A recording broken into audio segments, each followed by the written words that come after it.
Assalamualaikum warahmatullahi wabarakatuh. Innal hamdalillah nahmaduhu wa nasta'inuhu wa nastaghfiruh wa na'udzu billahi min syururi anfusina wa min sayyiati a'malina may yahdihillahu fala mudhillalah wa may yudlil fala hadiyalah wa asyhadu an la ilaha illallah wahdahu la syarikalah wa asyhadu anna Muhammadan abduhu wa rasuluh. Allahumma shalli wa sallim ala sayidina Muhammad wa ala alihi wa sahbihi ajma'in. Amma ba'd. Insyaallah kita lanjutkan pembahasan kitab Al-Waraqat fi Ushulul Fiqh karya Imamul Haramain Al-Juwaini rahimahullah taala, di mana kita sampai pada pembahasan yaitu perkataan penulis wa usulul fiqhi turuqul fiqhi ala sabilil ijmal wa kaifiyatul istidlal biha. Usul fikih itu adalah turuqul fiqh ala sabilil ijmal. Penulis mengistilahkan dengan turuk, tidak mengistilahkan dengan adillah. Sebagaimana itu yang telah kita bahas sebelumnya. Definisi usulul fiqh secara istilah apa?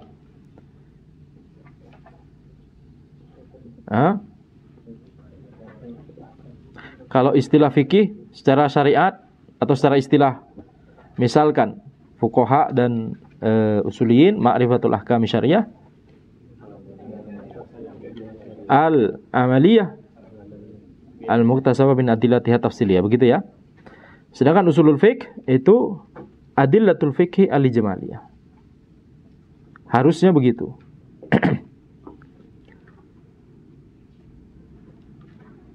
Akan tapi di sini penulis menggunakan istilah turuk karena beliau melihat bahwa di dalam bidang ilmu usulul fiqh itu ada pembahasan tentang ijma', tentang qiyas, tentang istishab dan lain-lain yang itu tidak mencapai derajat qat'i.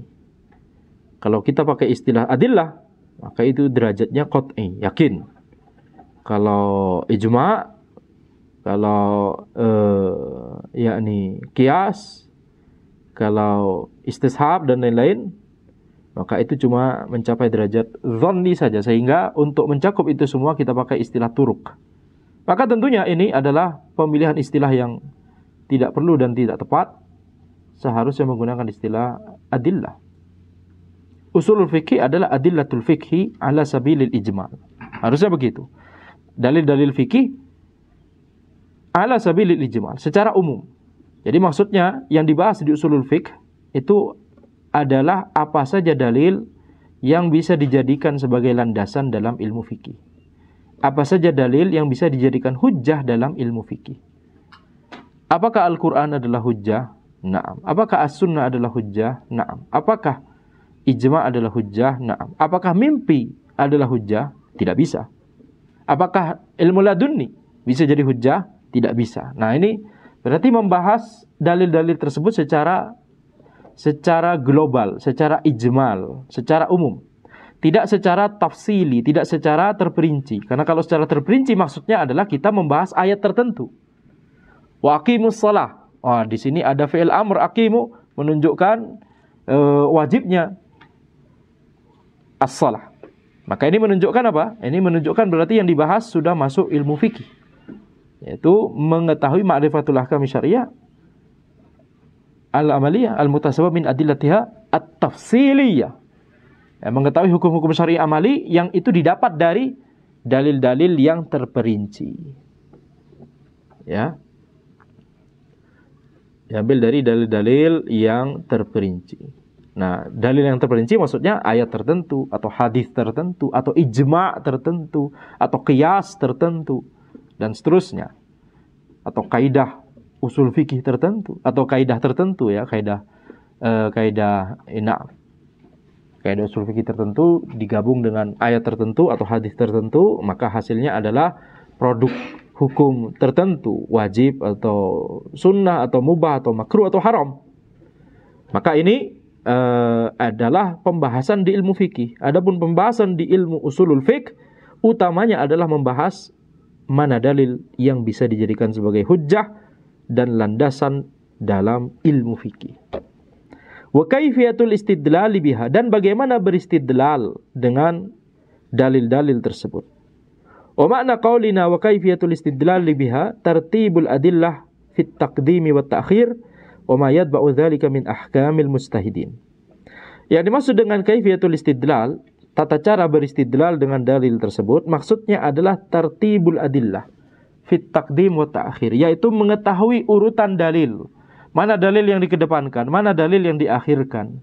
Sehingga ini bermanfaat kalau misalkan ada dalil yang tampaknya bertentangan, tampaknya, kita katakan itu tampaknya saja bertentangan, maka bagaimana cara untuk mengambil kesimpulan yang benar dari dalil-dalil tersebut yang tampak bertentangan tersebut, ya maka kita katakan itu kita bisa menggunakan, kita harus mengetahui tartibul adillah. Kita harus mengetahui urutan dalil. Mana dalil yang harus kita utamakan, prioritaskan dalam masalah tersebut. Kalau nggak bisa dijamak, kalau nggak bisa dikumpulkan, dijamak, dikumpulkan, maksudnya gimana? Maksudnya adalah kita memahami dua dalil yang tampak bertentangan, dua atau lebih dalil yang tampak bertentangan tersebut, sesuai dengan tempatnya. Oh, ini maksudnya adalah kalau kondisinya begini. Oh, dalil ini memang tampaknya bertentangan, tapi maksudnya ini adalah kalau kondisinya begini. Sehingga kalau sudah diletakkan sesuai dengan kondisinya masing-masing, tidak lagi bertentangan. Itu namanya al-jama'. Akan tapi kalau misalkan kita memilih salah satu sehingga tidak menggunakan salah satu, kita memilih salah satu dengan alasan karena itulah yang kita utamakan atau prioritaskan, karena itulah yang lebih dikedepankan, dalam urutan dalil itulah yang menempati list prioritas paling utama atau lebih atas atau lebih utama, maka ini namanya tarjih. Tarjih, yaitu menguatkan salah satu, melemahkan salah satu yang lain. Jadi kalau tarjih berarti ada satu dalil yang diambil, satu dalil tidak diambil. Makanya kaidah Hanabilah dalam masalah ini adalah, Hanabilah itu adalah di antara mazhab, atau kalau tidak bisa dibilang adalah mazhab yang paling banyak melakukan jamak, al-jamak bainal adillah. Kenapa? Karena kalau mentarjih, kalau kita tidak berusaha keras dulu untuk menjamak, langsung menuju ke tarjih, maka itu berarti ada dalil yang tidak dipakai. Tapi kalau jamak berarti kita berusaha keras untuk menggunakan seluruh dalil tersebut, walaupun tampak bertentangan, tapi kalau kita sudah bisa beristihad dan bisa mengetahui, oh dalil ini maksudnya adalah kalau kondisinya ini, oh dalil itu adalah kalau kondisinya itu. Berarti apa? Seluruh dalil digunakan atau tidak? Digunakan. Betul? Makanya Hanabilah, mazhab Hambali, adalah mazhab yang paling banyak menggunakan al-jama' bainal adillah. Di antara perbedaan Hambali dan Syafi'i adalah ketika sampai pada dalil-dalil yang tampak bertentangan, maka Hambali biasanya berusaha keras untuk jamak, Syafi'i biasanya beberapa masalah tentunya, yakni banyak juga yang dijamak oleh Syafi'iyah, tapi tidak sebanyak Hanabilah. Jadi dalam masalah-masalah yang berbeda ini, Hanabilah tetap menjamak, Syafi'iyah akan mentarjih. Dan itu diantara salah satu penyebab perbedaan diantara mazhab ini. Nah, ini masalah istihadiyah. Ini masalah yang tidak masalah kalau berbeda pendapat. Karena ini masalah istihadiyah, masalah khilafiyah, istihadiyah. Yani bukan kemudian salah satu sesat dan seterusnya karena ini membuang dalil, tidak ke sana. Ya, ini bukan permasalahan yang harus kemudian kita mengatakan mana yang al-haq, mana yang sesuai dengan sunnah Nabi SAW, mana yang yakni bid'ah dan sesat. Tidak demikian. Baik, ini masalah istihadiyah. Jelas ini masalah istihadiyah. Karena bisa jadi ada ulama yang ditampakkan wujuhul jama', ditampakkan yakni bagaimana menjamak dalil-dalil ini. Oh, ternyata ini untuk kondisi ini untuk kondisi ini. Ini kan butuh istihad, betul tidak? Butuh taufik dari Allah Subhanahu wa taala. Kalau misalkan ada ulama yang tidak dibukakan pemahaman itu sehingga kemudian menuju kepada tarjih, apakah beliau salah? Tidak, betul tidak? Paham maksudnya? Jadi untuk mengetahui wujuhul jama' bainal adillah, itu juga butuh istihad, itu butuh taufik dari Allah Subhanahu wa taala, butuh dibukakan ilmunya oleh Allah Subhanahu wa taala. Baik. Makanya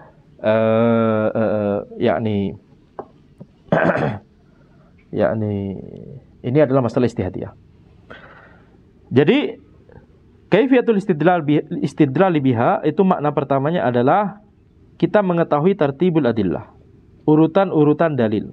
Wa ma yatba'u dzalika min ahkamil mustahidin, dan apa-apa yang mengikuti hal tersebut yaitu berupa hukum-hukum tentang mustahidin. Karena mustahid adalah orang yang bisa melakukan ini, bisa mengekstrak hukum dari dalil dan bisa mengetahui mana dalil yang didahulukan dan diakhirkan.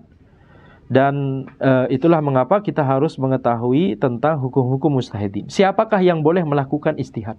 Siapakah yang boleh mengatakan ini dalil diawalkan, ini dalil diakhirkan? Siapakah yang boleh mengatakan ini kita jamak, ini kita tarjih? Siapakah yang mengatakan, yang boleh mengatakannya? Para mustahidin. Dan itu ada syarat-syaratnya dan itu dibahas di usul fikih juga di bagian terakhir nanti insyaallah taala. Termasuk juga adab ketika meminta fatwa kepada para ulama, adab ketika memberi fatwa, ya, dan ini adab yang harus dipelajari oleh para ulama. Ini juga dipelajari di setengah terakhir dari usulul fiqh. Sebagaimana yang ana telah jelaskan bahwa usulul fiqh itu terbagi menjadi 4 bagian. Yang pertama adalah tentang permasalahan tentang hukum, apa saja yang yakni perlu diketahui tentang hukum-hukum syar'i, ya, yaitu yang kita pelajari ada wajib, sunnah, mubah, makruh, haram, kemudian hukum sahih, hukum fasid atau batil, dan seterusnya. Ada syarat, sebab, mane, tapi itu nggak dibahas di Al-Waraqat, nanti dibahas di kitab yang lebih tebal insyaallah.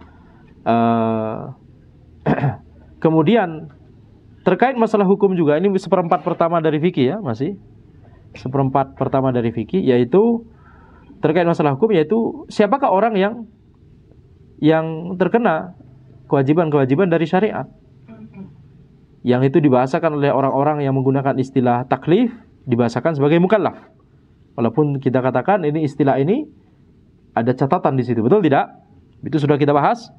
Nah, siapakah yang merupakan orang-orang yang wajib untuk menjalankan syariat? Itu dibahas di seperempat pertama dari ilmu usulul fiqh, tapi itu nggak dibahas di matan ini. Ya, bagaimana dengan tentunya akil baligh wajib untuk menjalankan syariat. Tapi bagaimana kalau gila? Bagaimana kalau mabuk? Bagaimana kalau tidur? Mabuk itu dikiaskan ke gila atau ke tidur dan seterusnya. Nah, itu nggak dibahas di sini, betul tidak? Itu dibahas nanti di kitab yang lebih tebal insyaallah taala. Kemudian setengah fikih berikutnya, seperempat fikih berikutnya, seperempat usul fikih berikutnya. Tadi seperempat yang pertama bahas tentang hukum, bahas tentang orang yang dan orang-orang yang wajib untuk mengerjakan syariat. Kemudian yang seperempat fikih yang kedua adalah tentang dalil-dalil. Itu inti utama dari usulul fiqh. Sebagaimana tadi kita katakan, tentang dalil-dalil apa saja yang bisa dijadikan sebagai hujjah. Kita bicara Al-Quran, As-Sunnah, Al-Ijma', Al-Qiyas, Al-Istishab, Al-Istihsan, Saruman Qablana, ya, masalah mursalah dan seterusnya. Ya, maka ini adalah seperempat kedua dari ilmu usulul fiqh. Kita membahas apa saja yang bisa dijadikan sebagai hujjah. Apakah qiraah syadzah dari Al-Quran bisa dijadikan sebagai hujjah? Apakah hadis ahad bisa dijadikan sebagai hujjah? Itu kan sudah beberapa kali kita singgung.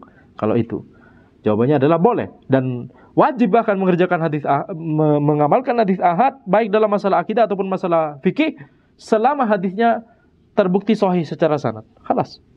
Betul? Nggak ada pembagian kemudian ini hadis ahad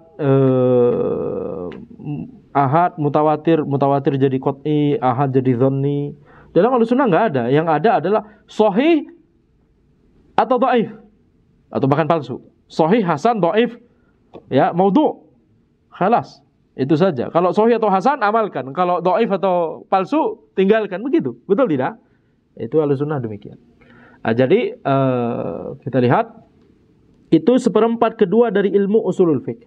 Seperempat ketiga adalah membahas tentang ad-dalalah, membahas tentang bagaimana makna-makna dari lafaz yang ada di Al-Quran dan di As-Sunnah. Mana lafaz umum, mana lafaz khusus, mana lafaz mutlak, mana lafaz muqayyad, mana lafaz perintah, mana lafaz larangan dan seterusnya. Maka ini adalah seperempat ketiga dari usulul fiqh. Seperempat keempat, bagian terakhir dari usulul fiqh, itu adalah tentang ahkamul mustahidin wal muqallidin, tentang hukum-hukum yang terkait dengan para mustahid dan para muqallid. Apa yang wajib bagi mujtahid, apa yang wajib bagi muqallid, apa itu mazhab, dan bagaimana bersikap yang benar tentang bermazhab dan seterusnya. Itu dibahas di seperempat terakhir di ilmu usulul fiqh. Penulis berkata, wa min abwabi usulul fiqhi, di antara bab-bab usulul fiqh, beliau mengatakan wa min abwabi, di antara bab. Ini tidak mencakup seluruh bab sebagaimana yang ana sebutkan tadi ya, ini yakni tidak mencakup seluruhnya. Masih banyak hal-hal yang tidak dibahas di sini. Tapi intinya beliau berkata, wa min abwabi usulul fiqh aqsamul kalam. Jenis-jenis kalam. Wal amru wan nahyu, perintah dan larangan. Wal am wal khas, umum dan khusus. Wal mujmal wal mubayyan, mujmal dan mubayyan, nanti kita jelaskan apa maknanya. Wal af'al, wal af'al yaitu perbuatan Nabi Muhammad SAW bagaimana. Wan nasikh wal mansukh, ya, wan nasikh wal mansukh. Yaitu apa saja yang bisa, apa saja yang masuk dalam dalil-dalil yang dianulir, dan apa saja dalil yang menganulirnya misalkan. Jadi an-nasikh wal mansukh, nasikh dalil yang menganulir, mansukh dalil yang dianulir. Taib. Kemudian setelah itu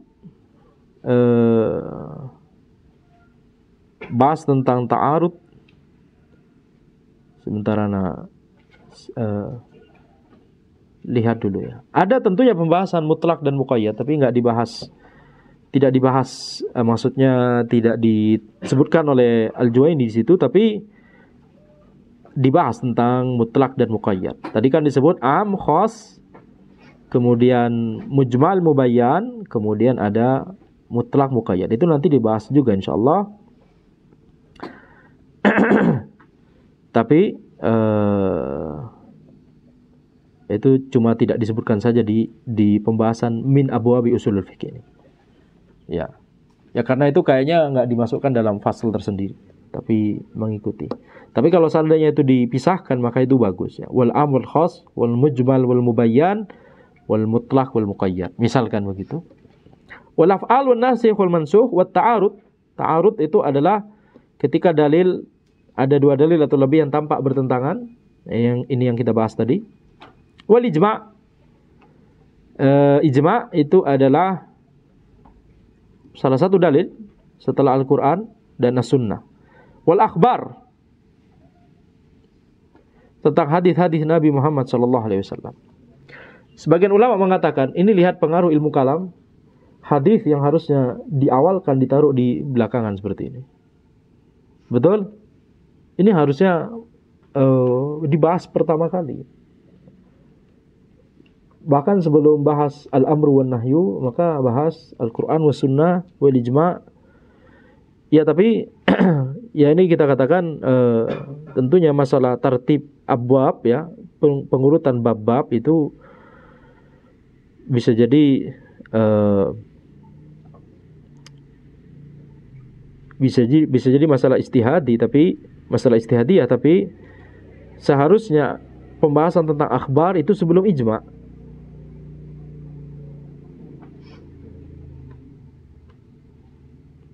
Minimalnya begitu ya. Dan sebelum ta'arud yang jelas. Tapi ya ala kulli hal, ini urutannya sama seperti kitab Al-Mu'tamad usul fikihnya Mu'tazilah.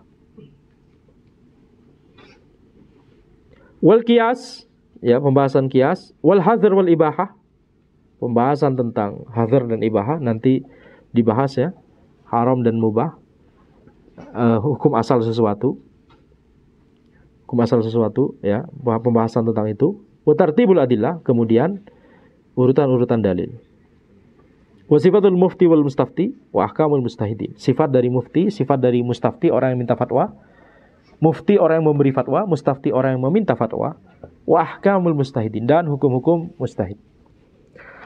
Kalau dari sini tampak tidak begitu jelas bagaimana urutan usul fikih, tapi kalau kita mengacu kepada 4 bagian besar usul fikih yang Ana sebutkan tadi, insya Allah jelas. Baik, insya Allah jelas. Pertama tentang hukum dan mukallaf, kalau kita pakai istilah itu, hukum dan orang-orang yang wajib untuk mengerjakan syariat.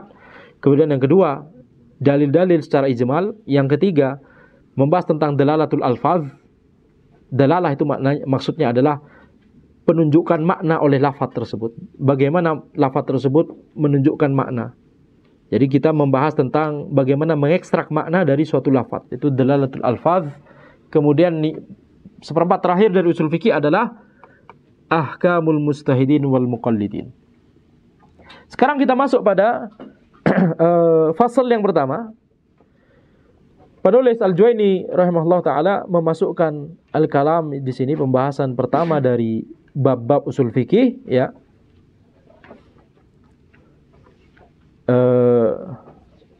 Karena Al-Qur'an adalah yakni kalam, walaupun Al-Juwaini mengatakan al-kalamun nafsi.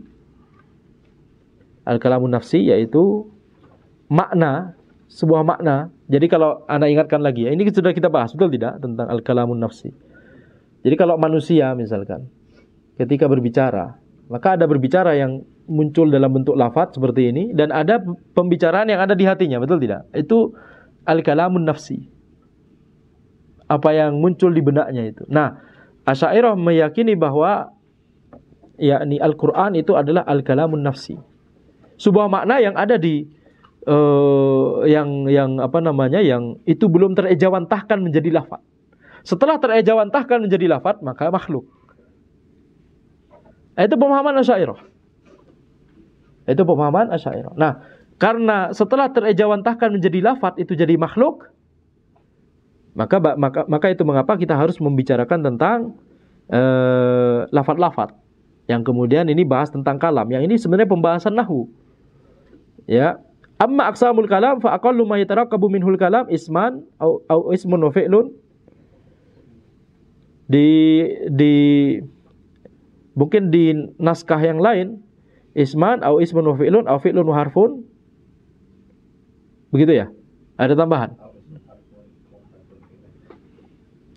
Fa aqallu amma aqsamul kalam fa aqallu ma yatarakkabu minhul kalam isman aw ismun wa fi'lun aw fi'lun wa harfun aw ismun wa harfun, gitu. Di situ ada antum. Gimana? Aw ismu harfun aw harfun fi'lun. Ini dua kalimat terakhir. Ya, ada beberapa variasi, tapi intinya ada tambahan, betul tidak? Jadi aqsamul kalam, jenis-jenis kalam.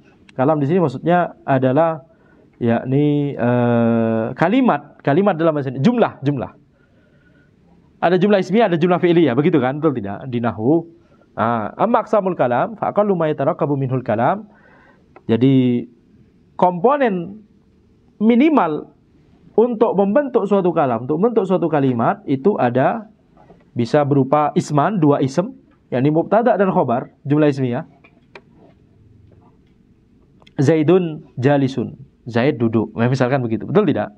Nah, aw ismun wa fi'lun, atau ism dan fi'il, yakni misalkan jumlah fi'liyah, misalkan jalasa Zaidun, satu fi'il dan satu ism. Fi'ilnya yang mana? Jalasa. Ismnya yang mana? Zaidun. Fi'ilnya jalasa, ismnya Zaid sebagai fa'il. Nah, di naskah yang lain disebut au fi'lun wa harfun. Fi'lun wa harfun. Au harfun wa fi'lun, begitu ya. Misalkan sebagian ulama mencontohkan misalkan kalimat seperti la yajlisu. La yajlisu. La itu adalah harf, yajlisu adalah fi'il. Ini contoh kalam. Tapi tentunya ini ada catatan di situ, karena kalau kita tanya para nahwiyun, maka mereka akan mengatakan ini tidak terdiri atas satu harf dan satu fi'il, tapi ini terdiri atas satu harf, satu fi'il dan satu ism. Betul? Ismnya di mana? La yajlisu, di mana ismnya? Dhamir mustatir. Huwa, betul tidak? Masya Allah antum. Dengan Bidayatus Salikin bisa mengikuti pembahasan. Alhamdulillah berarti ya. Berarti it works gitu ya. Allah musta'an. Baik, insyaallah habis ini bisa masuk al-Jurumiyah. Betul. Jadi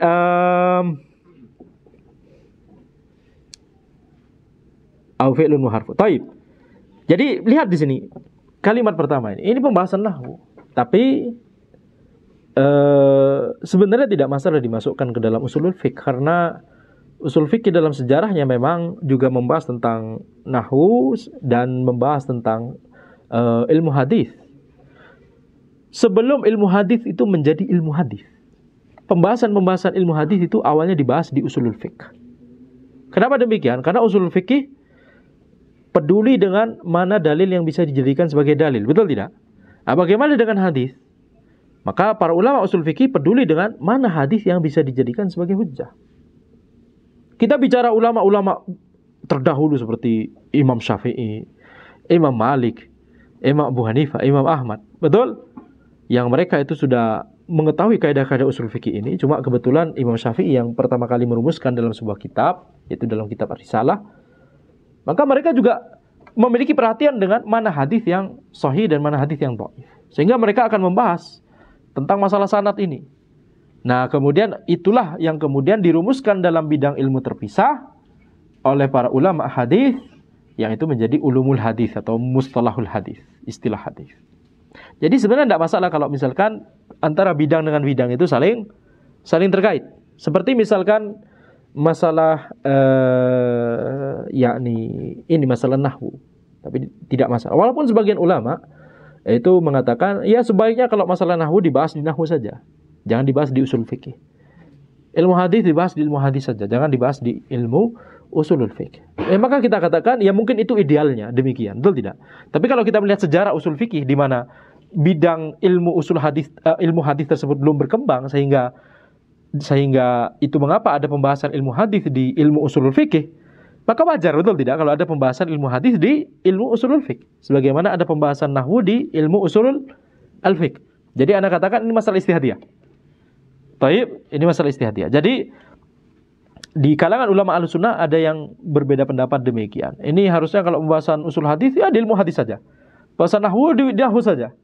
Tapi ada ulama Ahlussunnah juga yang mengatakan, misalkan yang mengatakan demikian, ini di ilmu hadis saja, ini di ilmu nahwu saja. Syatibi misalkan. Syatibi. Ulama Malikiyah. Misalkan ya. Beliau Ahlussunnah.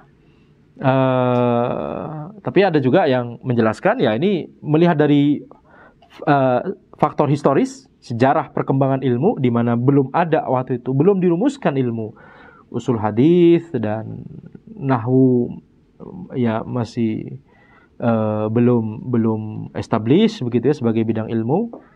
Maka itu mengapa ada pembahasan nahwu dan ilmu hadis di sini.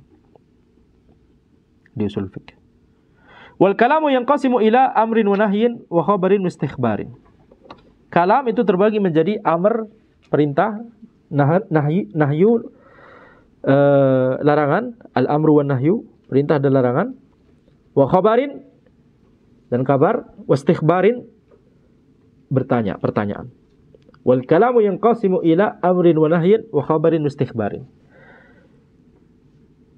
Kalimat itu terbagi menjadi perintah dan larangan, kemudian kabar dan meminta kabar. Ini dekat sekali dengan pembahasan dalam balaghah, yaitu kalimat kalau di nahwu kan dibagi menjadi dua, jumlah ismiyah, jumlah fi'liyah, betul tidak? Itu dari sudut pandang nahwu. Kalau dari sudut pandang balaghah, kalimat terbagi menjadi yang mana yang merupakan khobar dan mana yang merupakan insya.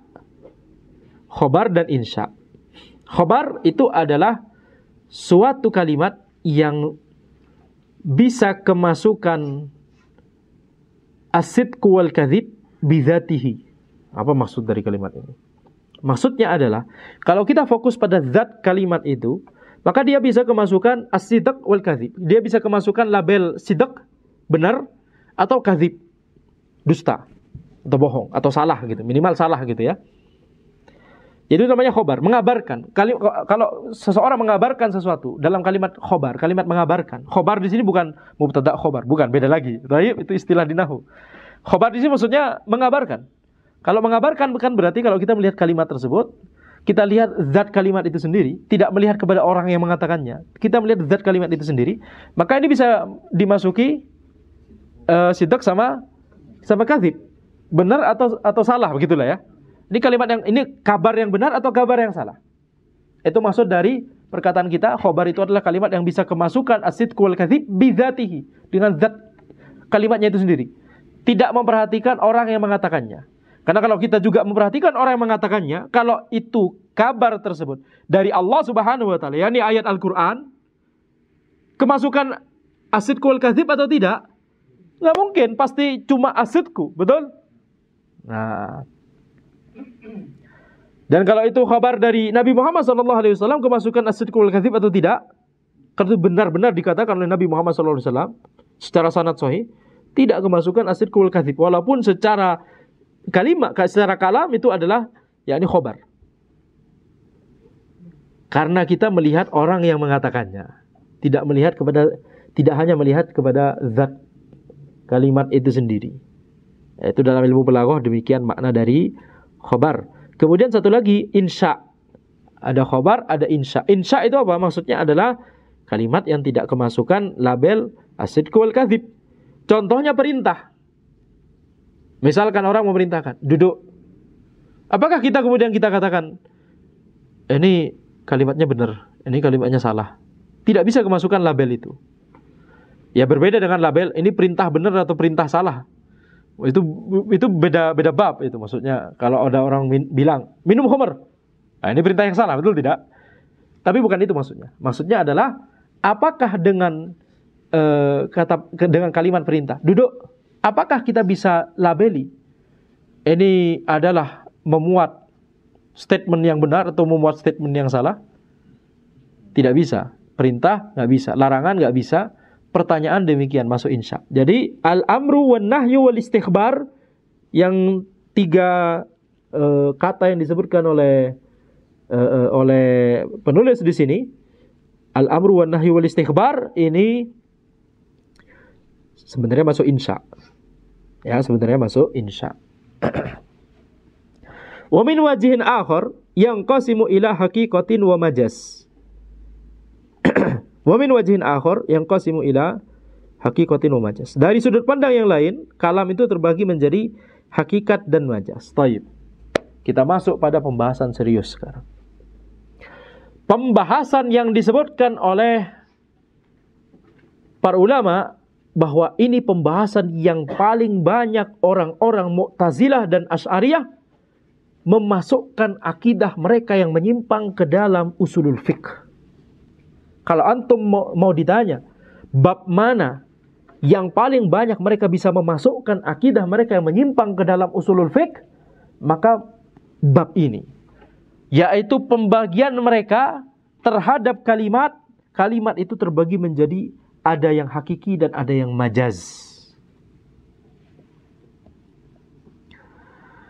Antum sudah mengenal istilah majaz, betul tidak? Di bahasa Indonesia ada majaz. Kemudian majaz itu tentunya kan dari bahasa Arab. Majaz itu, ya ini kita lihat di bahasa Arab disebut hakikah wa majaz, betul tidak? Majaz. Para ulama Ahlussunnah mengatakan tidak ada majaz di dalam bahasa Arab, apalagi di dalam Al-Quran. Maka demikian pula seharusnya tidak perlu ada majaz di bahasa Indonesia.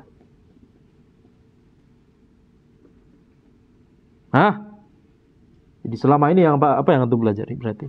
Betul tidak? Ini termasuk sesuatu yang dimasukkan ke dalam pembahasan ilmu, sehingga kita kemudian terbiasa dari dulu, dari kecil. Kemudian nanti setelah terbiasa baru kemudian mereka masukkan bahwa setiap ayat dan hadis yang berbicara tentang nama dan sifat Allah itu majaz. Maknanya bukan itu.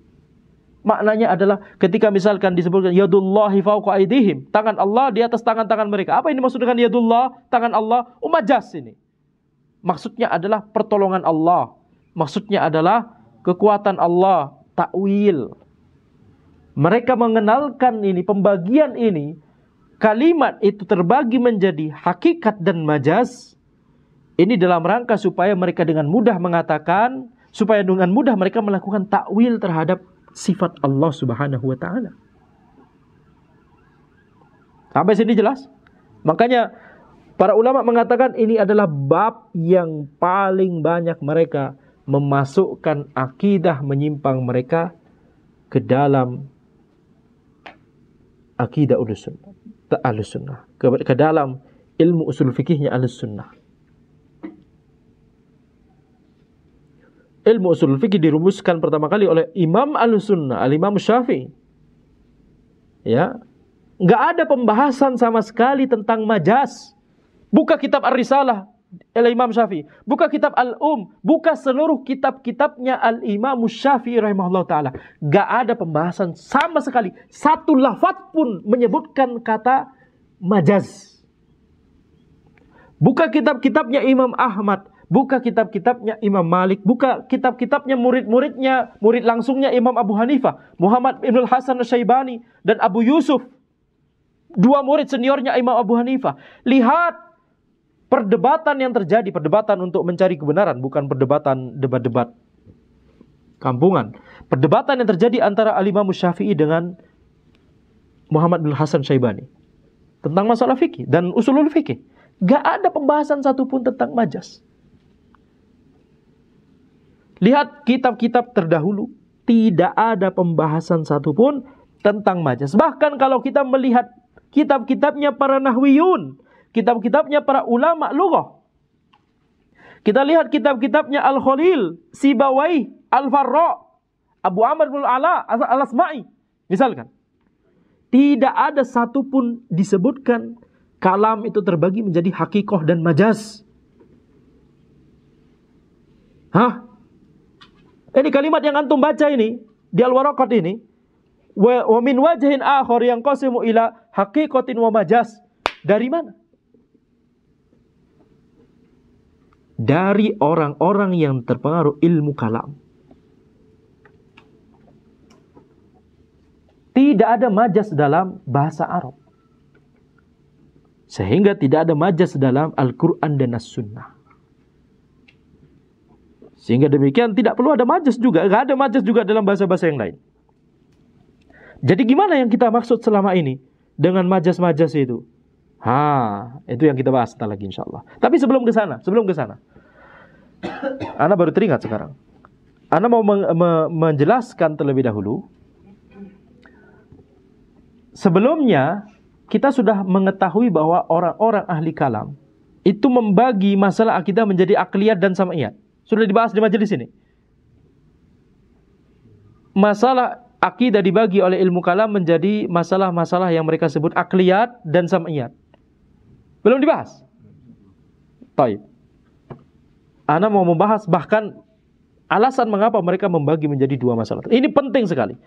Ini adalah kaidah utamanya, background utama dari mengapa mereka terjebak ke dalam kubangan menjadikan akal sebagai dalil utama dalam masalah akidah.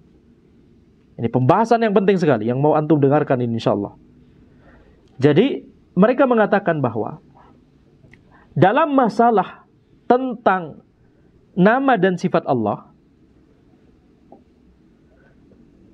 apalagi masalah tentang wujudullah, keberadaan Allah, tidak bisa menggunakan Al-Quran dan As-Sunnah. Mereka berkata demikian.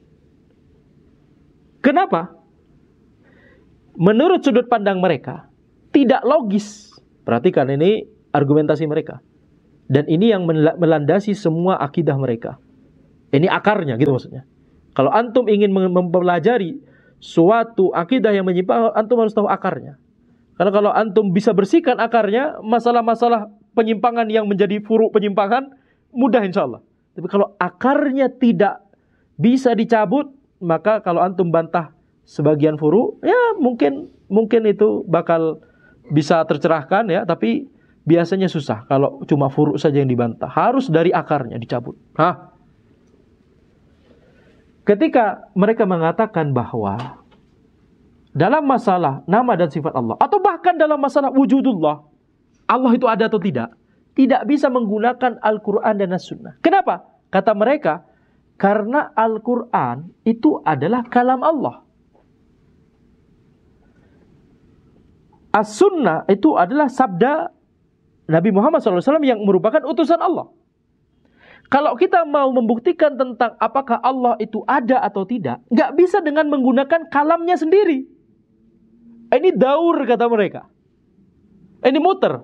Kita membuktikan sesuatu dengan kalam itu. Kita membuktikan sesuatu itu ada atau tidak dengan berhujah dengan kalamnya. Ini menurut mereka, ini daur. Ini muter. Sehingga ini istidlal yang fasid, kata mereka. Kata mereka.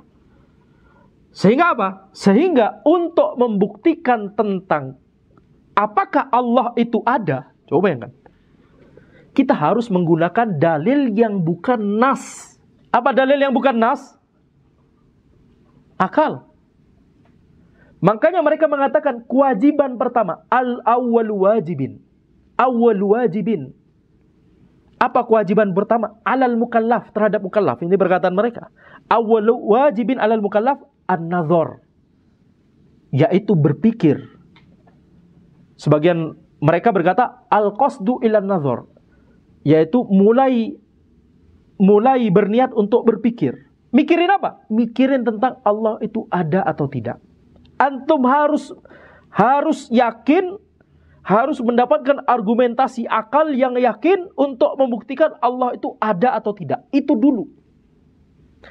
Padahal menurut akidah Ahlussunnah, Allah itu ada atau tidak, itu sudah ada dalam fitrah manusia. Ma min mauludin illa yuladu ala al-fitrah. Tidak ada satu bayi yang dilahirkan kecuali dalam kondisi fitrah. Fa abawahu yuhawidani aw yunasrani aw yumajjisani. Kemudian kedua orang tuanya lah yang membuatnya dia menjadi Yahudi atau Nasrani atau Majusi. Jadi pengetahuan bahwa Allah itu ada dalam fitrah manusia. Dan menurut Ahlussunnah, untuk membuktikan bahwa berhujjah bahwa Allah itu ada, sangat bisa dengan Al-Quran dan As-Sunnah. Sangat bisa dengan Al-Quran dan As-Sunnah. Nanti akan Ana jelaskan. Tapi kita bahas dulu pemahamannya orang-orang mutakallimun ini. Orang-orang mutakallimun. Mereka berkata bahwa nggak bisa ini kalau kita mau membuktikan Allah itu ada atau tidak, pakai dalil Al-Quran dan As-Sunnah nggak bisa. Kita harus pakai akal. Makanya mereka kemudian akan berkata, ya, sesuatu yang hadis, sesuatu yang ini, sesuatu jism, sesuatu a'rad, jism memiliki a'rad dan seterusnya. Untuk membuktikan apa? Allah ada atau tidak. Kita lihat alam semesta di sini, kemudian mereka bahas kosmologi tapi versi yang masih jadul sekali, yang sudah ditinggalkan oleh para fisikawan, dan seterusnya. Sehingga, ini kemudian mereka mengatakan awwal wajibin fil Islam, awwal wajibin alal mukallaf an-nazar. Mikir apa? Mikirin apakah Allah ada atau tidak. Bahkan sebagian dari mereka mengatakan, kalau nggak salah Ar-Razi, tapi nanti Anda cek, kalau seseorang itu tidak, atau kalau seseorang keimanannya, keislamannya tidak dibangun di atas nazar yang sampai derajat yakin ini, maka keislamannya dipertanyakan. Coba bayangkan. Bagaimana dengan orang Arab Baduy yang gak sampai kepikiran ke argumentasi yang jelimet? Betul tidak? Gimana? Apakah Allah ada atau tidak, itu sudah ada dalam fitrah manusia. Ya. Dan kewajiban pertama dalam Islam, kewajiban pertama atas mukallaf, kalau kita pakai istilah itu, menurut Ahlussunnah apa? Kalimat tauhid la ilaha illallah. Khalas. Apa dalilnya? Nggak pakai akal. Dalilnya adalah hadis Nabi Muhammad SAW memerintahkan kepada Mu'adz bin Jabal untuk pergi ke Yaman. Apa? Memerintahkan engkau akan mendatangi orang-orang dari ahli kitab. Falyakun awwala ma tad'uuhum ilaih an tashhadu an la ilaha illallah wa anna Muhammadar Rasulullah. Jadikan hal pertama yang antum dakwahkan kepada mereka adalah agar mereka bersaksi bahwa tidak ada Tuhan yang berhak diibadahi kecuali Allah, dan bahwa Muhammad adalah utusan Allah. Ini awal wajibin alal mukallaf kalau mau kita pakai istilah itu.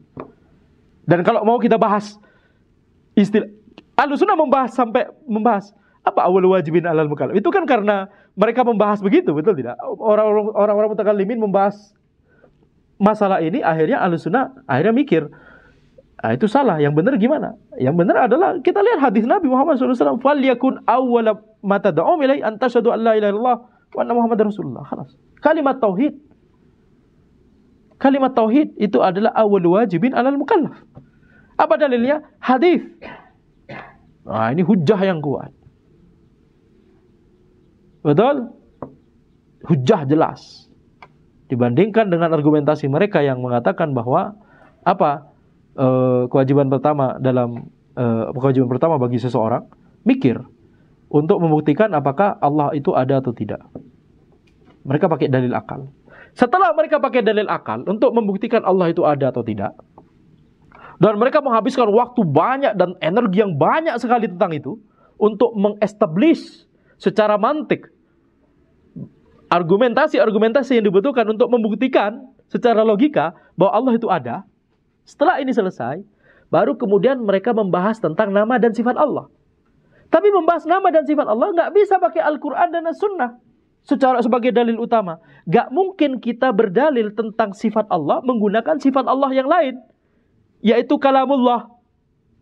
Al-Quran, kalamullah, sifat Allah Subhanahu wa Ta'ala. Nggak mungkin kita berdalil tentang sifat Allah menggunakan sifat Allah yang lain, kata mereka.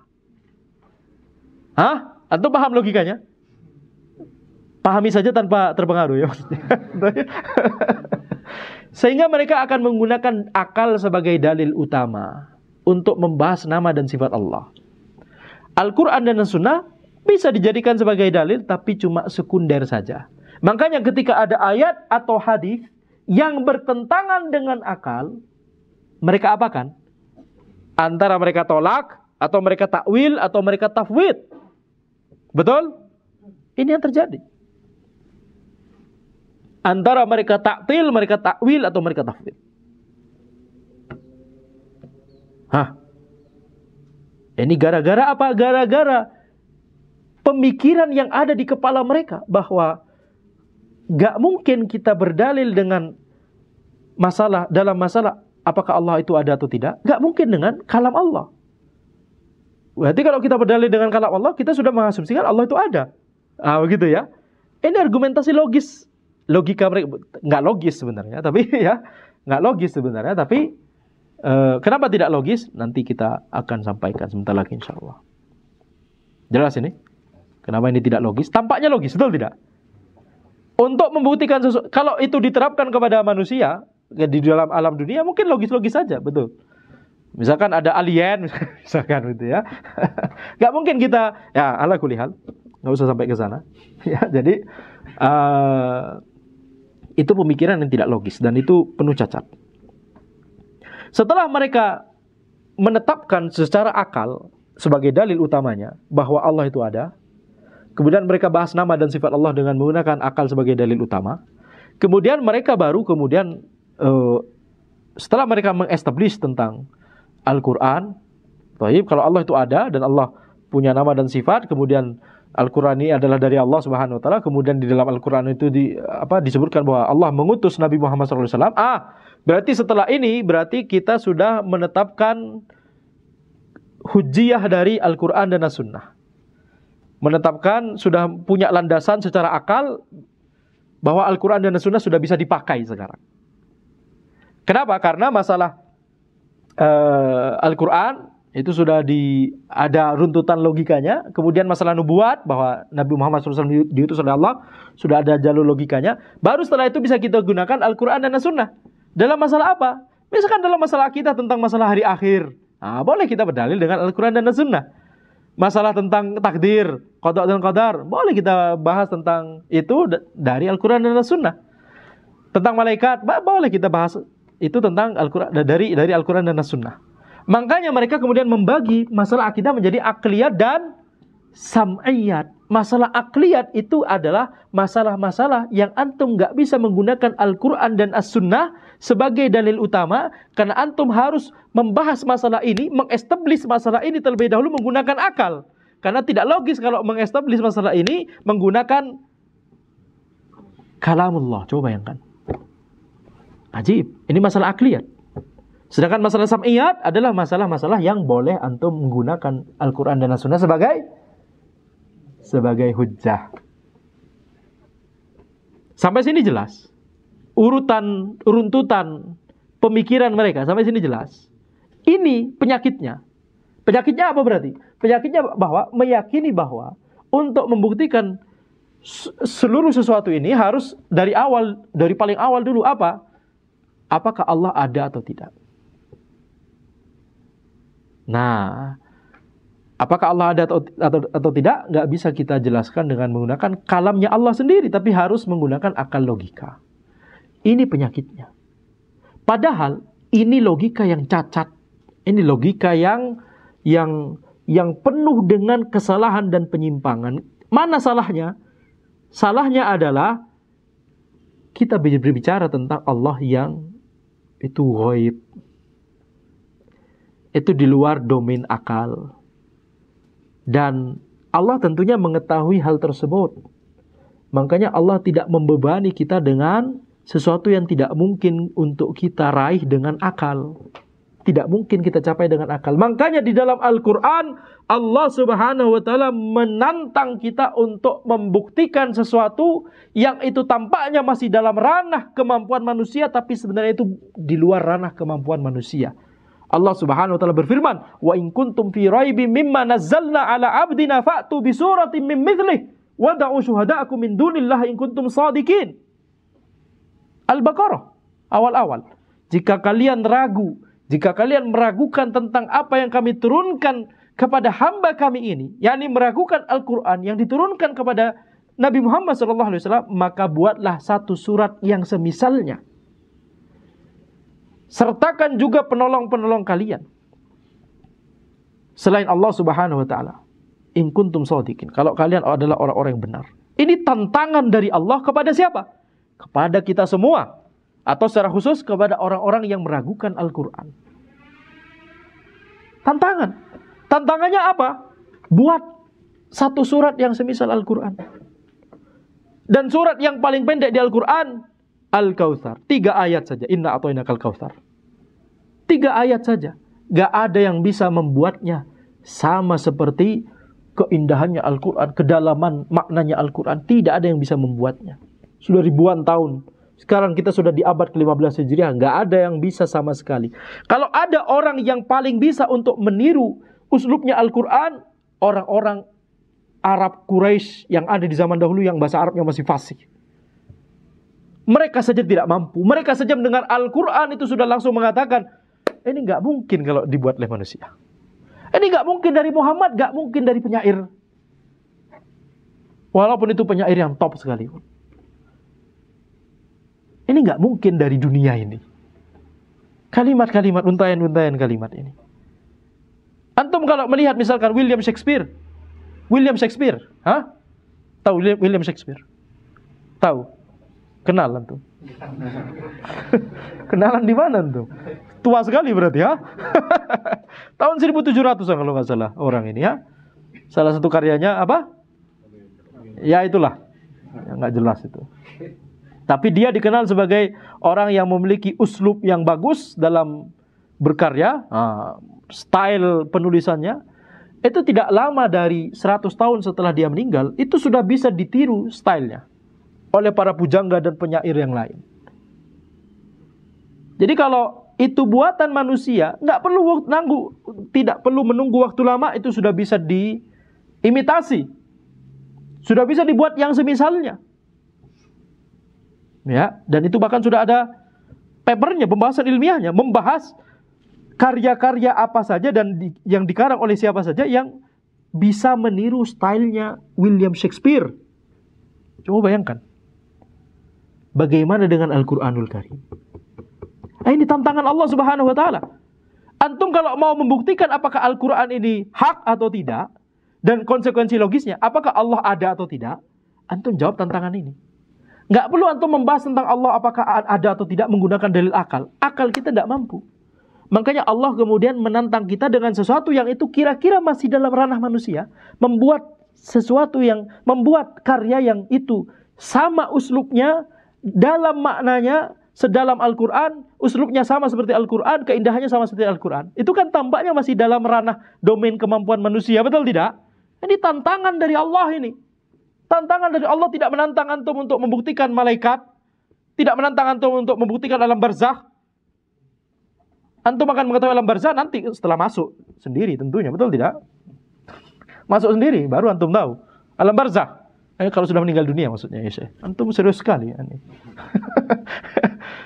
Allah tidak menantang kita untuk membuktikan tentang malaikat, membuktikan tentang surga dan neraka sebelum kita beriman kepada Allah. Allah tidak menantang kita demikian. Allah menantang kita dengan sesuatu yang orang-orang akan merasa itu tampaknya masih dalam ranah kemampuan manusia, betul?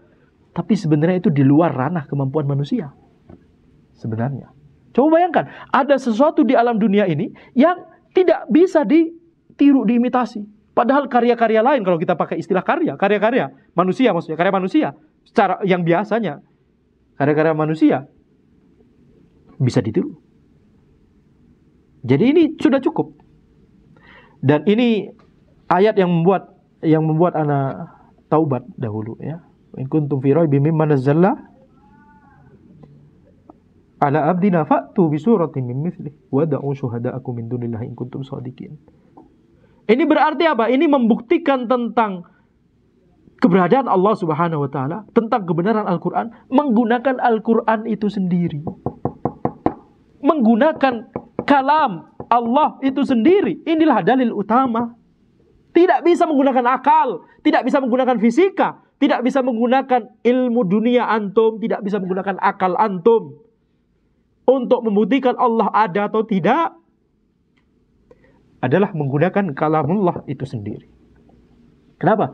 Karena di dalam kalamullah, di dalam Al-Quran, Allah telah menantang kita, dan ini adalah sesuatu yang bisa dites, diuji, bisa difalsifikasi. Kalau kita pinjam istilah filsafat, bisa difalsifikasi, bisa di dalam ilmu filsafat mereka mengatakan sebuah teori tidak ilmiah kalau tidak bisa difalsifikasi. Anda nggak perlu bahas apa itu falsifikasi, karena nanti ini jadi majelis filsafat. Suatu teori tidak ilmiah kalau tidak bisa difalsifikasi. Dan mereka mengklaim agama itu tidak bisa difalsifikasi, sehingga itu tidak ilmiah. Maka Anda katakan, ini terjadi di Amerika Serikat ketika anak sakit dan sakit keras ya. Sudah merasa, ketika antum sudah sakit keras, sudah merasa kematian sebentar lagi, antum nggak akan peduli lagi dengan prestasi dunia antum, harta dan seluruhnya, nggak peduli. Yang dipedulikan adalah ini tak lagi kalau kita mati ini apa yang akan kita temukan, apa yang akan kita temui sebentar lagi. Maka pada saat kondisi yang sakit parah seperti itu, kemudian anak pada waktu itu terpengaruh syubhat-syubhat dari filsafat sains dan seterusnya, ya, harus membuktikan keberadaan Allah menggunakan akal, logika dan seterusnya. Jadi pemikiran mereka itu exactly sama seperti pemikiran orang-orang ateis, mutakallimin ini. Cuma mereka berusaha gimana caranya menetapkan keberadaan Allah menggunakan akal, logika mereka, sedangkan orang-orang ateis tidak membuktikan hal tersebut. Tapi mindsetnya sama, betul tidak? Mindsetnya adalah kita harus membuktikan wujudullah dengan menggunakan akal, logika. Mindsetnya sama. Ya, mindsetnya sama. Sehingga kita lihat, ketika kemudian Ana sampai meriset nih agama-agama ini mana yang benar. Ini tak lagi kalau kita mati apa yang akan kita temui. Meriset agama, kemudian beli Al-Quran terjemahan dalam bahasa Inggris, kemudian Ana baca dari awal Al-Fatihah. Alhamdulillah tidak lama. Al-Baqarah awal-awal itu, wa in kuntum fi raibim mimma nazzalna ala abdina. Jika engkau meragukan apa yang kami turunkan kepada hamba kami, Ana merasa itu bicara kepada Ana langsung. Jika engkau meragukan, yakni Ana pada saat itu. Dan Ana langsung terpikir, ini ayat berarti Al-Quran dan seluruhnya, Islam seluruhnya bisa difalsifikasi. Karena Ana waktu itu masih terjerumus dengan filsafat dan seterusnya. Ini berarti bisa difalsifikasi. Ini berarti ilmiah, nggak seperti yang mereka katakan. Habis itu langsung terbuka semua. Halas. Berarti apa ini anak katakan? Ini anak katakan berarti apa? Ini kita berdalil, mencari dalil tentang wujudullah, apakah Allah ada atau tidak, dengan kalam Allah itu sendiri. Dan ini yang jauh lebih ilmiah daripada thariqahnya mutakallimin. Kenapa? Karena masalah apakah Allah, membahas tentang Allah, ini masalah yang ghaib sekali. Nggak bisa dengan domain akal kita yang akal kita ini memiliki domain yang lemah dan terbatas dan sempit. Jelas ini? Sebagaimana yang ana jelaskan, dalam masalah dunia saja, ilmu dunia, kita belajar tentang apa hakikat dari alam semesta, kita bicara di fisika. Masih banyak perubahan-perubahan yang awalnya kita pikir benar ternyata salah. Yang awalnya kita pikir sudah bagus ternyata cuma sebagian saja. Banyak realita yang jauh lebih luas dari itu ternyata. Kalau kita memikirkan teori-teori fisika. Masalah dunia saja kita menggunakan akal, itu masih kesimpulan kita itu masih banyak kelemahan dan keterbatasan. Gimana kita mau pakai akal untuk membuktikan tentang Allah Subhanahu wa taala? Gimana? Apakah ngawur itu? Ngawur itu. Betul tidak? Tentunya bukan kemudian kita menafikan akal seluruhnya. Tapi yang kita maksud adalah kita menjadikan akal itu sebagai alat bantu untuk memahami Al-Quran dan As-Sunnah. Al-Quran dan As-Sunnah itulah dalil utama.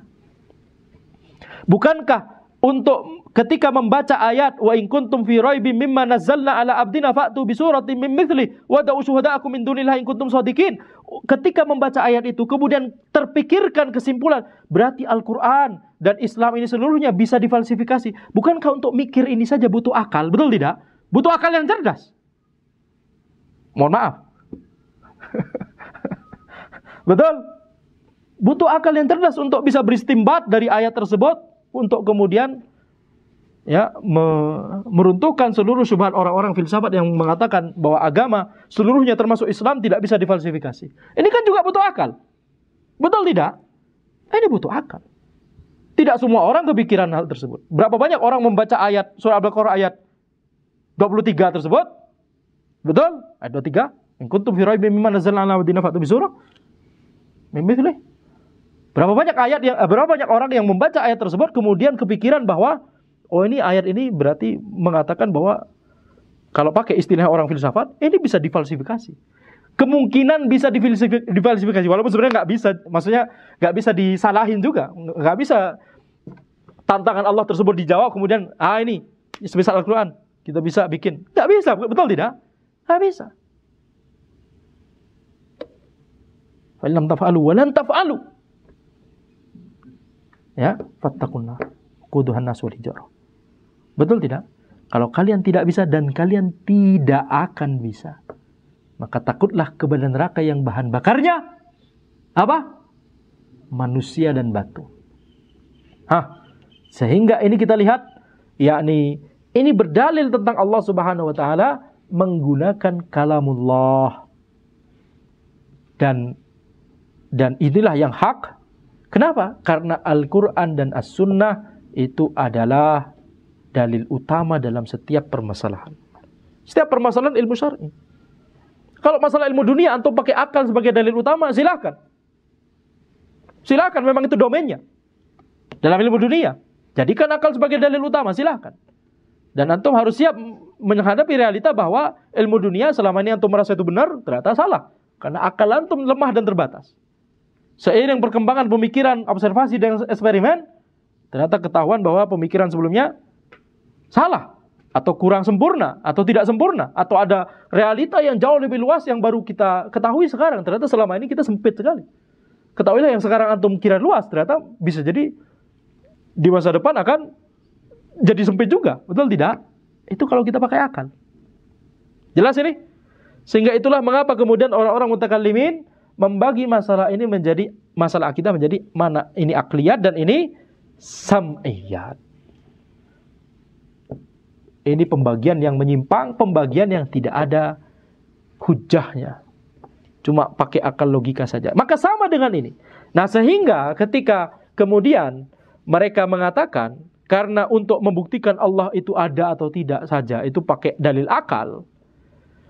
untuk berbicara tentang nama dan sifat Allah saja kita pakai dalil akal sebagai dalil utama, maka dalam masalah-masalah akidah yang lain, walaupun itu disebut sam'iyat, dalil Al-Quran dan As-Sunnah itu tetap sebagai dalil sekunder. Syarat kita menggunakan dalil dari Al-Quran dan As-Sunnah selama tidak ada mu'arid akli, selama tidak ada sesuatu dari akal yang mengatakan ini nggak benar. Intinya dalil Al-Quran dan As-Sunnah menurut mereka bisa digunakan, bahkan walaupun dalam masalah yang mereka sebut sam'iyat, baru bisa digunakan selama tidak bertentangan dengan akal. Jadi intinya mereka dalam masalah sam'iyat pun mereka tetap menjadikan dalil akal sebagai dalil utama. Al-Quran dan As-Sunnah itu cuma sekunder. Sehingga ketika kemudian ada ayat atau hadis yang berbicara tentang misalkan tentang nama dan sifat Allah, atau masalah tentang surga dan seterusnya, kalau itu bertentangan dengan akal, maka mereka akan takwil itu. Makanya mereka kemudian membagi kalimat itu menjadi hakikat dan majas. Ya. Fal haqiqah ma baqiya ala maudhu'i. Hakikat itu adalah kata yang masih sesuai dengan makna aslinya. Wakil mastu'mila fi mastulih alaihi minal mukhatabah. Hakikat itu adalah kata yang digunakan sesuai dengan apa yang diistilahkan oleh orang-orang ketika mukhatabah, ketika sedang berkomunikasi. Wal majaz ma tujuwiza bihi an maudhu'i. Majaz itu adalah sesuatu kata yang sudah sudah berpindah dari makna aslinya, Wal haqiqah imma an takuna lughawiyyah aw syar'iyyah aw urfiyyah. Hakikat itu bisa hakikat lughawiyyah, hakikat syar'iyyah dan hakikat urfiyyah. Kita baca dulu habis itu kita bahas, betul tidak? Wal majaz imma yakuna bi ziyadatin aw nuqsan aw naql aw isti'arah. Majaz itu bisa dengan ziyadah tambahan, aw nuqsan pengurangan, aw naql perpindahan, aw isti'arah peminjaman. Sekarang kita bahas dulu. Jadi apa yang dimaksud dengan hakikat lughawiyah, hakikat syar'iyyah, hakikat urfiyah kata mereka. Hakikat lughawiyah adalah hakikat makna hakiki di bahasa Arab. Misalkan kata solat maknanya adalah doa. Kata wudu makna dalam bahasa Arabnya itu adalah cuci tangan.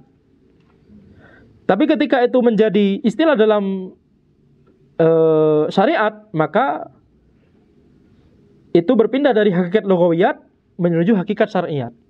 Jadi ketika disebut istilah wudu, kita langsung terpikirkan wudu.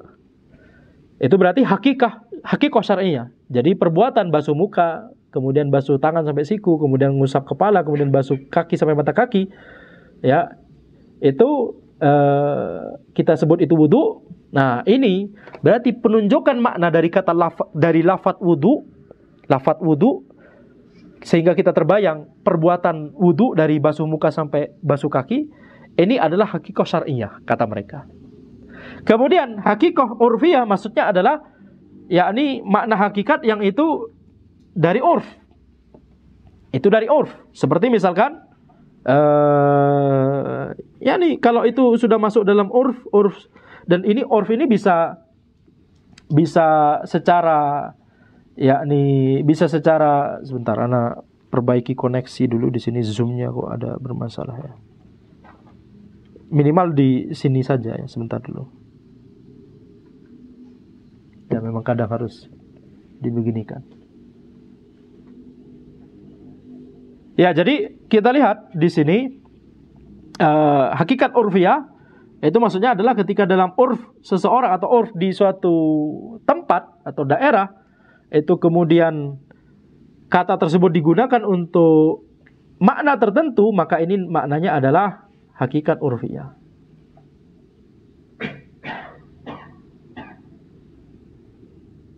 Baik. Jadi ini pembagian mereka terhadap hakikoh. Kemudian kita masuk pada majaz. Wal majaz imma ayakuna bi ziyadah atau nuqsan atau naqal atau isti'arah. Bisa dengan ziyadah atau nuqsan atau naqal atau isti'arah. Fal majaz bi ziyadah, majaz dengan tambahan. Mithlu qaulihi ta'ala, seperti firman Allah Subhanahu wa taala, laisa kamitslihi syai'. Tidak ada yang semisal dengannya sama sekali. Di sini tambahannya di sini adalah huruf kaf di situ. Kamitslihi. harusnya kalau misalkan tidak ada huruf kaf, maka maknanya juga sama. Laisa mithlahu syai'un. Laisa mithlahu syai'un. Tapi karena ditambah huruf kaf, laisa kamitslihi syai'un.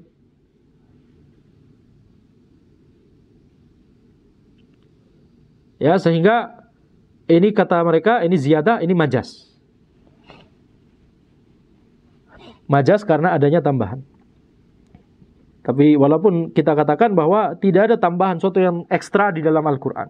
Semuanya itu pasti dimaksudkan. Ya, ini memberikan makna, pasti ada maknanya. Dan dalam masalah ini untuk menekankan, taukid, untuk menekankan. Nggak ada yang ekstra, nggak ada yang merupakan ziyadah di dalam Al-Quranul Karim. Karena kalau ekstra itu berarti mengatakan sia-sia. Jadi kalau dibuang sama saja. Tidak ada yang demikian di dalam Al-Quranul Karim. Kita baca dulu saja, nanti kita bahas ya. Majas bin nuqsan, majas dengan pengurangan, contohnya adalah mithlu qoulihi ta'ala, seperti firman Allah Subhanahu wa taala, was'alil qaryah. Bertanyalah kepada al-qaryah, kepada kampung tersebut.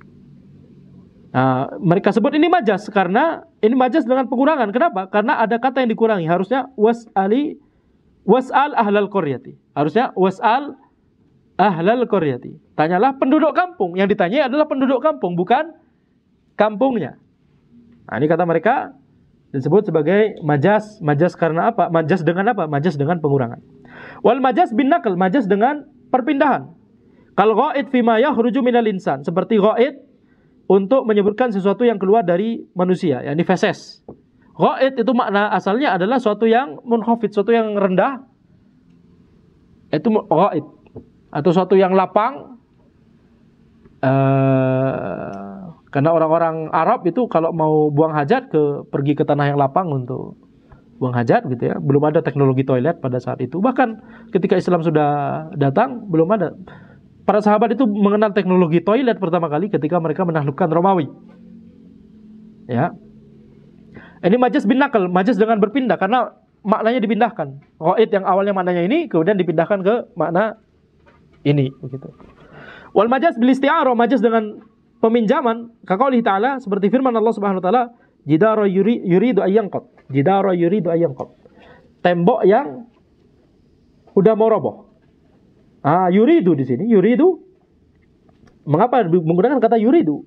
Iradah yakni menisbatkan iradah kepada tembok. Padahal tembok adalah benda mati.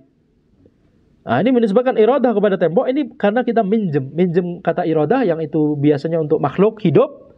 Kita pinjam, kita gunakan untuk tembok. Yuridu ayyanqad yakni ingin untuk roboh, ya maksudnya mau roboh, hampir mau roboh. Ini majas kata mereka. Kita katakan bahwa dalam bahasa Arab tidak ada majas. Terlebih lagi di dalam Al-Quran tidak ada majas. Adapun yang mereka sebut ini sebagai majas, ini adalah uslub bahasa Arab yang itu juga hakiki. Kalau kita pakai istilah hakiki ya. Ya, mereka membagi kalam menjadi hakiki dan majas. Hakikoh dan majas. Maka kita katakan ini adalah uslub hakikoh juga. Laisa kamitslihi syai'. Ini penekanan. Was'alil qaryah. Ini uslub hakiki. Uslubnya orang Arab demikian. Contoh misalkan, contoh majas lain yang enggak disebutkan di sini, misalkan al-asad. Singa. Betul tidak? Makna asalnya adalah singa. Kemudian kata mereka, ketika kemudian singa ini digunakan untuk orang yang pemberani, seorang yang pemberani. Sehingga ketika misalkan ada orang yang berkata, ada singa yang sedang menaiki kuda. Antum terpikir langsung apa? Orang pemberani naik kuda, gitu kan maksudnya? Nggak mungkin antum kepikiran singanya lagi naik kuda, ha? Betul? Seorang singa menaiki kuda. Itu maksudnya adalah orang pemberani naik kuda. Nah ini, yakni kata mereka majas. Kata mereka majas. Karena awalnya makna asalnya, makna aslinya itu adalah hewan, kemudian ya dipindahkan ke yakni seorang yang pemberani. Maka ini majas. Dan kita katakan ini bukan majas, ini uslub di dalam bahasa Arab. Uslub di dalam bahasa Arab. uslub, salah satu style dalam berbahasa. Ya memang seperti itu. Dan style tersebut sangat wajar. Kenapa? Karena ada kesamaan antara singa dengan orang yang pemberani. Betul tidak? Sama-sama pemberani gitu maksudnya. Maka tidak masalah untuk menggunakan ini dalam bahasa tersebut. Nah, sebagian ulama Ahlussunnah seperti Ibnu Qudamah itu membahas masalah hakikah dan majaz ini dalam kitab beliau, misalkan di Raudhatun Nadhir. Tapi beliau dan para ulama yang lain seperti Al-Mardawi dan Ibnu Najjar Al-Futuhi membahas juga bahwa ada hakikah dan ada majaz, menetapkan bahwa ada majaz begitu ya. Tapi mereka itu tidak menerapkannya ke dalam nama dan sifat Allah Subhanahu wa taala. Kemudian mereka itu membuat syarat, yaitu harus ada keterkaitan yang jelas antara hal yang ini dengan hal yang itu. Singa dan orang pemberani kan ada keterkaitan jelas itu. Sama-sama pemberani, betul tidak? Nah, tapi ala kulli hal, kemudian Ibnu Qudamah mengatakan ya ini cuma istilah saja. Tapi wallahu a'lam, pendapat yang akan lebih cenderung adalah, jadi maksudnya adalah kalau kita katakan, kata Ibnu Qudamah, ini majaz yang boleh selama majaznya tidak dalam masalah misalkan nama dan sifat Allah, karena itu nggak ada dalil. Jadi syaratnya adalah harus ada dalil, harus ada petunjuk yang menunjukkan bahwa ini mengisyaratkan kepada makna itu. Ketika kita menggunakan singa untuk orang yang pemberani, kan ada petunjuknya. Ini sama-sama pemberani begitu ya. Kita lihat sifat singa dan kita lihat sifat orang tersebut, mirip seperti sifat singa dalam konteks pemberani. Jadi harus ada dalilnya. Nah, dalam masalah nama dan sifat Allah nggak ada dalilnya. Tidak ada dalilnya, sehingga nggak bisa kita terapkan majaz. Nggak bisa kita terapkan bahwa ayat dan hadis yang bicara tentang sifat Allah itu adalah majaz. Taib. Sehingga apa? Sehingga kata Ibnu Qudamah, ana katakan ini majaz yang boleh, antum katakan ini uslub dalam bahasa Arab bukan majaz. Ya ini cuma beda istilah. Kata Ibnu Qudamah. Tapi pendapat yang ana cenderung adalah kalau ini memang perbedaan ini cuma istilah, taib. Mana istilah majaz disebutkan oleh Sibawai, oleh Al-Asma'i, oleh Al-Khalil, dan mana istilah majaz dibahas oleh Imam Syafi'i, Imam Ahmad dan seterusnya, oleh Imam Malik, oleh Imam Muhammad bin Hasan Syaibani, Abu Yusuf dan guru mereka Abu Hanifah. Mana istilah majaz? Tadi yang kita sebutkan. Istilah majaz nggak ada disebutkan oleh para ulama terdahulu kita. Betul? Sehingga ketika kemudian kata majaz ini menjadi pintu yang bisa digunakan oleh mutakallimin untuk memasukkan akidah mereka, lebih baik jangan gunakan istilah ini. Jelas sampai sini? Lebih baik jangan gunakan istilah ini. Baik. Dan mengingat juga kalau kita lihat misalkan ya, ini diantara salah satu pendalilan, ya ini juga disepakati oleh Ibnu Qudamah, yakni bahwa misalkan majaz dalam masalah nama dan sifat Allah. Majaz dalam masalah nama dan sifat Allah. Mengapa kita nggak boleh menggunakan, kalau kita pakai istilah majaz? Taib? Kalau kita pakai istilah majaz, mengapa kita nggak boleh menerapkan majaz ke dalam masalah nama dan sifat Allah? Karena kalau kita menggunakan majaz, kita harus mengetahui hakikat atau makna realita dari sesuatu yang kita bahas itu. Misalkan kita mau menyebut ada orang naik kuda, kemudian kita mengatakan singa sedang naik kuda. Betul tidak? Itu karena kita sudah mengetahui realitas singa dan realita orang itu. Betul tidak? Sekarang kalau antum membaca firman Allah Subhanahu wa taala, yadullahi fawqa aydihim, tangan Allah di atas tangan-tangan mereka. Antum tahu realita dan hakikat dan kaifiyah tangan Allah? Nggak tahu. Kenapa kemudian antum katakan ini adalah majaz untuk menyebutkan tentang pertolongan Allah, kekuatan Allah Subhanahu wa taala, kekuasaan Allah Subhanahu wa taala. Antum nggak bisa mengetahui itu kaifiyah dari tangan Allah.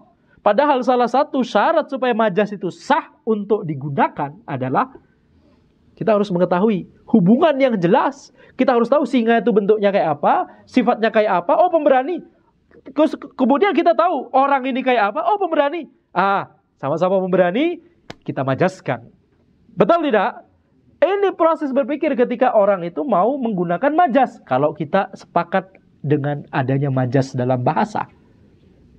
Taib, harus mengetahui realita yang ini dan realita yang itu kemudian kita karena tahu ada realita dan adanya hubungan, ada qarinah dan ada alaqah, hubungan antara keduanya, kemudian kita majaskan.